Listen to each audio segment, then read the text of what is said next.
ایک یہودی تھا، بلکہ یہودیوں کا عالم تھا. اس نے ایک دن حضرت بلال حبشی سے کہا کہ مجھے پتہ چلا ہے کہ آپ حضور کے مہمانوں کے لیے سارے بندوبست کرتے ہیں اور بعض اوقات آپ قرض بھی لیتے ہیں، تو میرے پاس کچھ اضافی پیسے پڑے ہوتے ہیں، مجھ سے قرضہ لے لینا.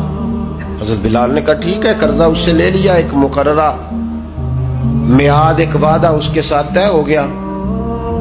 سیدنا بلال حبشی رضی اللہ تعالیٰ عنہ نے وہ پیسے لا کے مہمانوں پر خرچ کر دیے. ابھی اس وعدے میں نا پیسے لوٹانے میں کچھ دن باقی تھے. نبی کریم علیہ السلام، سیدنا فاروق اعظم، چند اور صحابہ مدینہ منورہ کے ایک چوک میں موجود تھے، تو وہ یہودی مطالبہ کرنے آ گیا. آپ کو میری پوری بات کی سمجھ آ رہی ہے؟ یعنی ابھی جو معاہدہ ہے، جو طے شدہ تاریخ ہے، اس میں دن باقی ہیں. اس نے آ کے کہا میرے پیسے دیں.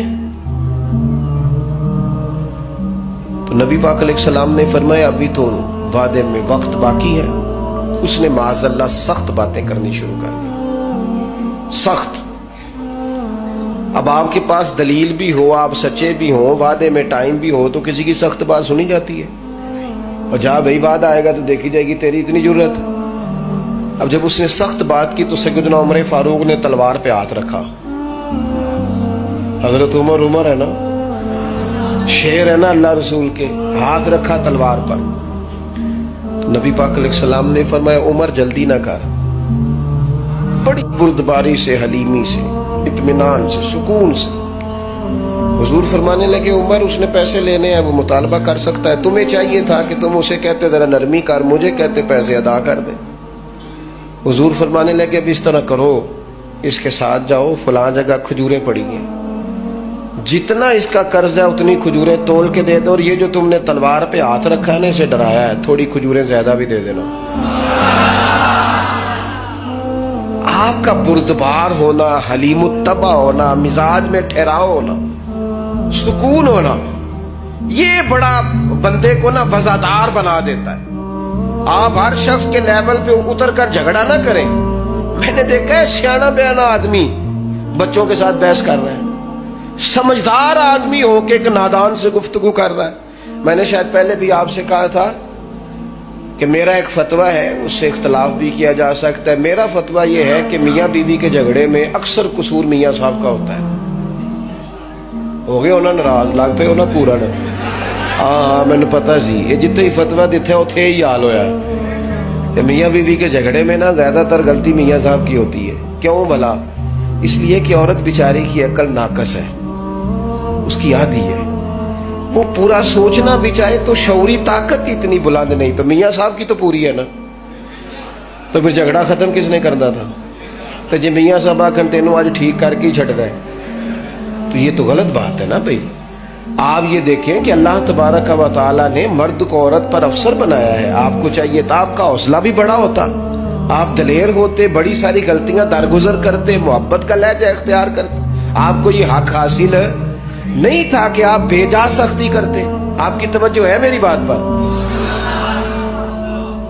نبی پاک صلی اللہ تعالی علیہ وسلم نے کمال بردباری کے ساتھ فرمایا کچھ زیادہ بھی. حضرت عمر ساتھ لے گئے، کھجوریں تول تول کے دی. حضرت عمر کہتے ہیں اب حضور کا حکم تھا تھوڑی زیادہ بھی دی،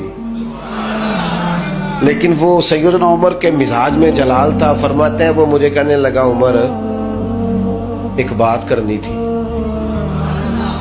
کہتے ہیں مجھے غصہ تھا، میں اس کو پر نرمی کر ہی نہیں رہا تھا. میں نے کہا جی کیا بات کرنی تھی؟ کھجوریں لے جائیں، آپ کا کام ہو گیا.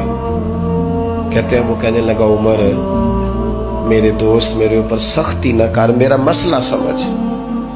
میں نے کہا وہ کیا؟ کہنے لگا میں یہودیوں کا عالم ہوں، تورات جانتا ہوں. میں نے نا تورات میں آخری نبی اللہ کے محبوب علیہ السلام کی جتنی شانیں پڑھی تھی نا، وہ ساری رسول پاک میں موجود ہے. ایک شان میں نے یہ حضور کی پڑھی تھی کہ وہ بڑے حلیم ہوں گے، بڑے بردبار ہوں گے، ان کے مزاج میں کمال حوصلہ ہوگا، اور جتنا جتنا کوئی جہالت کرتا جائے گا محبوب کی بردباری اتنی بڑھتی جائے گی. عمر میں نے جان بوجھ کے قرضہ دیا تھا، باقی ساری شانیں دیکھ لی تھی، یہ میں دیکھنا چاہتا تھا. میں نے قرضہ بھی جان بوجھ کے دیا، وقت سے پہلے بھی جان بوجھ کے آیا، سخت باتیں بھی معاذ اللہ کی، لیکن جب رسول پاک صلی اللہ علیہ وسلم کی بردباری، حوصلہ اور وفاداری دیکھی تو عمر اب تو مہربانی کرنا، مجھے لے چلنا مجھے نبی پاک سے معافی بھی لے کے دے دے اور رسول پاک کا کلمہ بھی پڑھوا دے.